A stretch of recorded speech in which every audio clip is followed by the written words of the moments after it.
Hey guys, it's Scott here. And in this video, we're going to take a look at the Grade 1 Champagne Stakes at Belmont at the Big A. And this race features a point race for the 2023 Kentucky Derby. And this race has historically played a big factor when it comes to horses, coming out of it. You look at 16 Practical Joke that went on to be a really good Grade 1 horse for Chad Brown.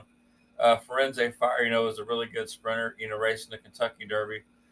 Tiz the Law, won two of the three legs out of the Triple Crown. You got Jackie's Warrior, who, wound up being a really good sprinter for Asmussen. And then Jack Crisper, the same thing for Chad Brown. So this race, even though it's kind of early in the Kentucky Derby prep season, has really historically produced a lot of good horses out of it. So to me, this is one of the races you kind of want to pay attention to. If somebody out of this race is probably going to come out and do something down the road.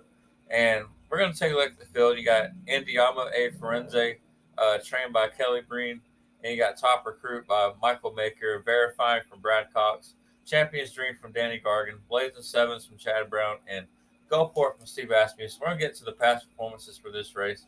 And we're going to talk about Andiama A. Firenze first. And, of course, trained by Kelly Breen. This horse is 2 out of 3. If you look at where his 2 wins, though, came from, they've both been in state bred company. And, his one try at open company, he got third.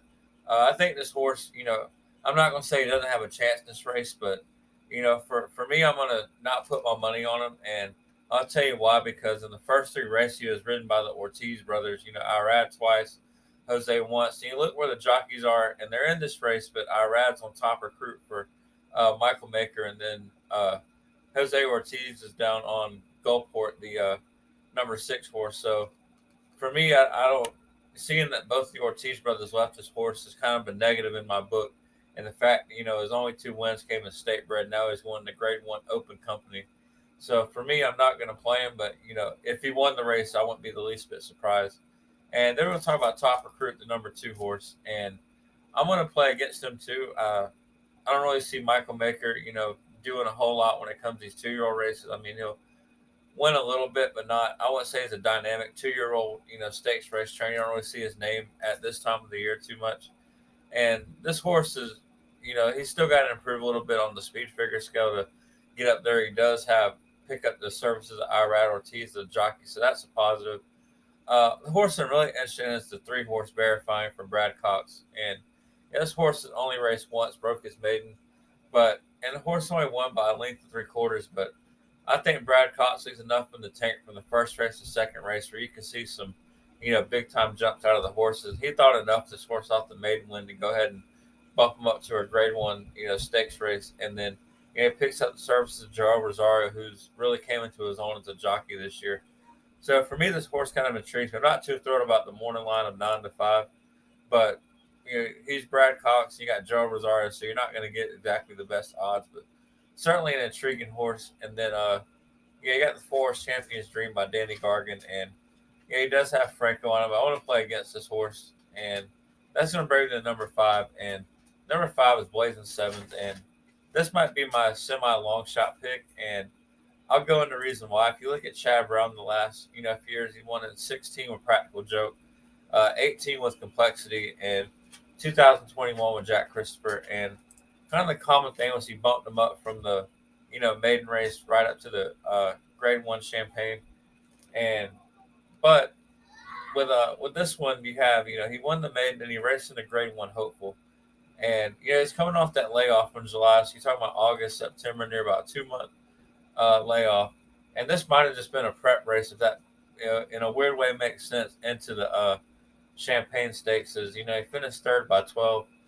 Chad Brown's won the race 3 times, I just showed. So you might see an improvement out of this horse, and he does pick up the services of Flavian Pratt. So the fact you get 8-1, you got a good trainer, good jockey. If you can forgive that last effort, he won his first race by 6 1/4 lengths and just put that field to sleep. So for me, he's going to be on my tickets. Not I can't see him being out of the top 3, and that's going to bring me to Gulfport, the number 6. And Gulfport is one. If you go by his first 2 races, he looked really good. The last 2, he kind of has some work to do. Ran into Damon's Mound, and then Forte for Todd Pletcher. And there's a chance maybe in the last race he didn't really like the sloppy track that day, and then the Saratoga especially had some traffic trouble. Going to the top of the stretch, he got checked really hard. So there is 2 excuses for the last 2 races, and the fact that Aspie still thinks enough of the horse to throw him in the Grade One company again, even after, those two efforts, still kind of says a lot about his confidence. He does pick up the services of Jose Ortiz, and I think Jose Ortiz might, be a potential good jockey fit for this horse. I think Ortiz is one of the more better at being a real aggressive rider and kind of, keeping him on the engine. And so for me, I could see Gulfport, with a potential to have a rebound, even though he's had two second place efforts, maybe come back and get first. So for me, I think my trifecta for this race is going to be, the 3, the 5, and the 6. I'm going to hope that the 5 horse can somehow win this race, but I do think he can sneak in exactly that minimum at some really good odds. So that's how I'm going to be playing this race tomorrow. Thanks for watching, guys. Plenty more.